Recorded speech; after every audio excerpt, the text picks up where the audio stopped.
میں ہم پڑھیں گے کہ حضور علیہ الصلوۃ والسلام کے صحابہ میں سے صاحب اسرار یعنی راز رکھنے والے صحابہ کون کون سے ہیں،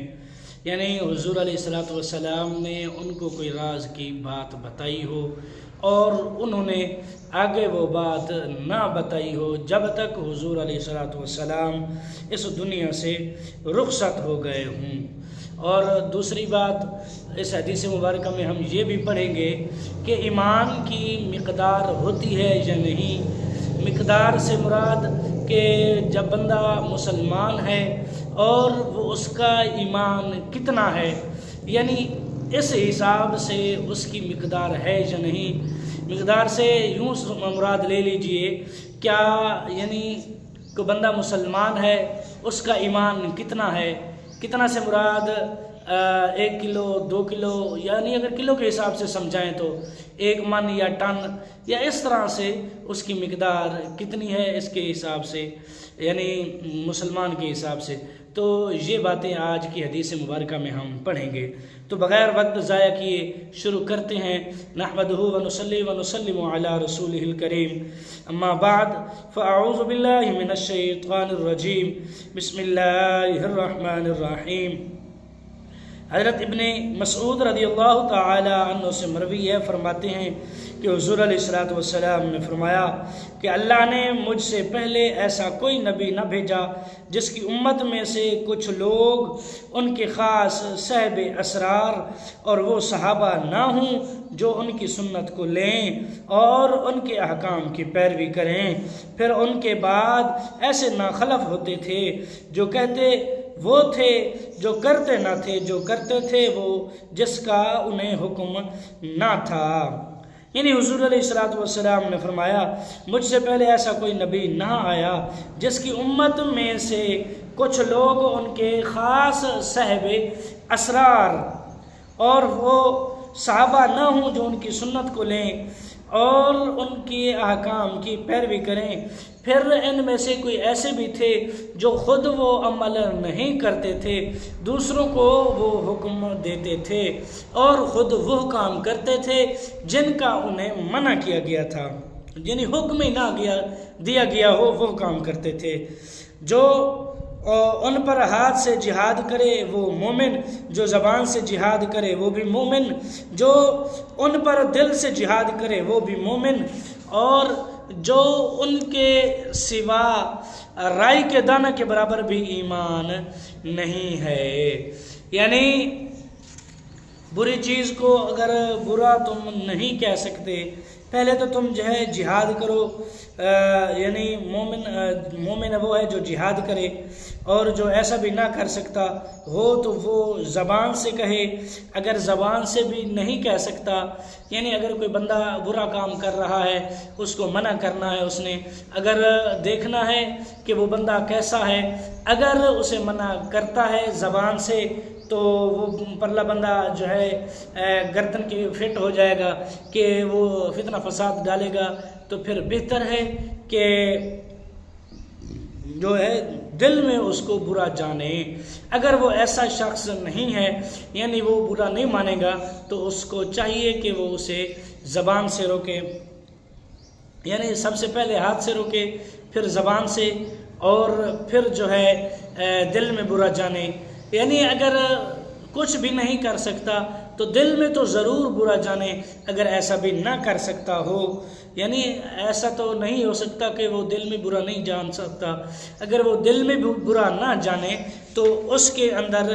ذرا برابر بھی ایمان نہیں ہے،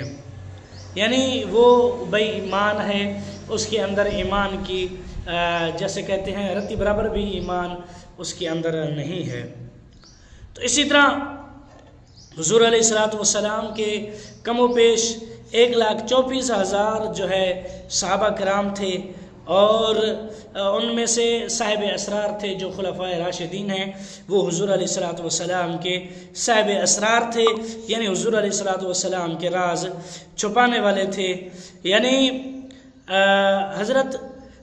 عیسیٰ علیہ السلام کے جو ہیں حواری، یعنی حضرت عیسیٰ علیہ السلام کے حواری کپڑا صاف کرنے والے دھوبی تھے، انہیں حواری کہا جاتا تھا۔ ظاہر ہے کہ یہ معنی شریعت اور تبلیغ والے نبی مراد ہیں جن کی باقاعدہ امتیں تھیں، اور یہ اصحاب حواریوں کے علاوہ جماعت ہے، مطلب یہ کہ ہر شریعت پیغمبر کو اللہ تعالیٰ نے عام صحابہ بھی بخشے اور خاص بھی صاحب اسرار بھی، ایسے ہی حضور علیہ السلام کو بھی اللہ تبارک و تعالیٰ نے بخشے۔ تو فرماتے ہیں جن کی بات کسی نے نہ مانی، یعنی کوئی صحابہ کوئی انبیاء ایسے بھی تھے جن کی بات کسی بندے نے نہ مانی، بعض وہ بھی ہیں جن کے ایک یا دو آدمیوں نے اطاعت کی، یعنی اتنے بھی لوگ تھے ان کی اطاعت میں، یعنی ایک تھے، دو تھے، یعنی بہت کم ہی تھے۔ تو اسی طرح معلوم ہوا کہ صحابہ کے بعد ایسے بدعقیدہ اور بدعمل لوگ پیدا ہوتے تھے، ایسے ہی میرے صحابہ کے بعد بھی ہوگا۔ اس سے معلوم ہوا بفضل ہی تعالی حضور کے صحابہ بدعملی اور بدعقیدگی سے پاک رہے، یعنی باقی امتوں میں بدعقیدگی، بد مذہبی، یعنی یہ سب کچھ پھیلتا تھا، لیکن حضور علیہ السلام کے بعد حضور علیہ السلام کے صحابہ میں ایسا کوئی عمل نہیں دیکھا گیا، یعنی بدعملی، بدعقیدگی، بد مذہبی، یعنی ایسا کچھ نہیں ہوا۔ تو اسی طرح یعنی ایسے ہی بدعقیدہ اور بدعمل لوگوں کی اصلاح تین جماعتیں، تین طرح ہیں۔ حکام طاقت سے مجرموں کو سزائیں دیں، یعنی جو حاکم ہیں وہ مجرموں کو سزائیں دیں، جیسے کہ پہلے میں نے کہا ہاتھ سے جہاد کرے، یہ اسی کے مطابق ہے، یعنی حکام کو ہے چاہیے کہ ان کو سزا دیں۔ تو اسی طرح پھر بے ایمان، اسی طرح پھر جو ہے دل میں برا جاننا یہ ہے کہ اہل علم زبان سے انہیں واعظ کریں، یعنی جیسے کہ علماء کرام ہیں وہ واعظ و نصیحت کریں کہ وہ بدعقیدگی، بدعملی، بد مذہبی سے وہ دور رہیں۔ تو اسی طرح عوام مومن دل سے ان سے نفرت کریں، یعنی جو پکا سچا مومن ہے وہ ان سے نفرت کرے، اور جو باقی عام مسلمان ہیں وہ ان لوگوں کے نزدیک نہ جائیں، تاکہ انہیں بھی معلوم ہو بدعملی، بد مذہبی اور بدعقیدگی کا نتیجہ اس دنیا میں کیا ہے، آخرت میں جو سو ہے۔ تو اسی طرح فرماتے ہیں کہ علماء پر فرض ہے کہ اپنی زبان اور قلم سے مسلمانوں کو بے دینوں سے نفرت دلائیں، ان کے عقائد بتائیں اور تردید کریں، خیال رہے ضعیف ایمان کو رائی کے دانہ سے مثال دینا بیان کیفیت کے لیے ہے، نہ کہ بیان مقدار کے لیے، یعنی صرف اور صرف مثال دی ہے اور کوئی بات نہیں کی، یعنی جن کا ایمان کمزور ہے، جو عام سادہ لو انسان ہیں، وہ ان سے یعنی جو ہے وہ کیا کہتے ہیں پھسل جاتے ہیں، وہ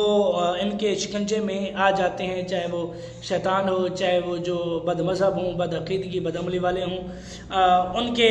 جو ہے شکنجے میں جو سادہ لو انسان ہیں وہ آ جاتے ہیں، ان کا ایمان جو ہے ضعیف ہوتا ہے، یعنی ان کی مقدار معین نہیں ہے، مقدار جو ہے ایمان کی مقدار کم و بیش نہیں ہوتا۔ ہر مومن پورا مسلمان ہے، آدھا اور چوتھائی مسلمان نہیں ہے، یعنی ہم یہ نہیں کہہ سکتے کہ یہ آدھا مسلمان ہے، چوتھائی مسلمان ہے، یہ تہائی مسلمان ہے، اس طرح ہم نہیں کہہ سکتے، کیونکہ ایمان کی مقدار نہیں ہے، ہم متعین نہیں کر سکتے کہ اس کا ایمان کتنا ہے۔ جو بھی مسلمان ہوگا وہ پورا مسلمان ہوگا۔ ہاں ایمان کمزور ہوتا ہے لوگوں کا کہ بد مذہبوں سے وہ یا شیطان سے وہ جلدی پھسل جاتے ہیں، ان کے بہکاوے میں آ جاتے ہیں۔ تو آج کی حدیث کے لیے صرف اتنا ہی۔ تو میری ویڈیو اچھی لگی ہو تو چینل کریں سبسکرائب، ویڈیو کو لائک اور شیئر ضرور کریں۔ ملتے ہیں کل کی نئے ویڈیو میں، دعاؤں میں یاد رکھنا۔ کل تک کے لیے اللہ حافظ۔